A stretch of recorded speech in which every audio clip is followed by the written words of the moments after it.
তো আসসালামু আলাইকুম ভাই ব্রাদার। তো আশা করি সবাই ভালো আছেন। তো গাইস আলহামদুলিল্লাহ আমিও ভালো আছি।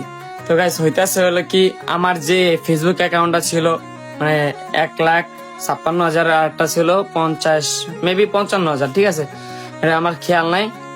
মানে সবগুলাই ব্যান হয়ে গেছে বুঝছেন। মানে কতটা অসহায় হইলে ভাই 3টা মাস ফেসবুক চালায় নাই বুঝছেন।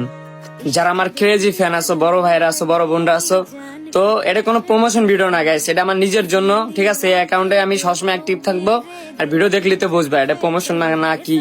আর হ্যাঁ, যারা আমাকে দেখতে পারো না, এই ছোট ভাইটাকে দেখতে পারো না, একটা কথাই বলবো, ছাব্বির হার মানা পোলা না বুঝছো। ছাব্বির অনেকবার পড়ছে, পড়তে পড়তে পড়তে আজ পর্যন্ত এইটুকু করছে। আজকে যদি হারিয়ে মানে যেতাম, আজকে আমার কেউ চিনতেও না। আর আল্লাহ আমার এতটা ধৈর্য দিছে, ধৈর্য দেওয়ার কারণে আজকে আমাকে বাংলাদেশের মানুষ অন্তত 2-1 জন চিনে। এইটুকু কমু, সবাই ভালোবাসতে শেখেন, আমি কেমন আমার সাথে মিশতে শেখেন, এইটুকু কমু, সবাই ফলো করে দেন। আল্লাহ হাফিজ।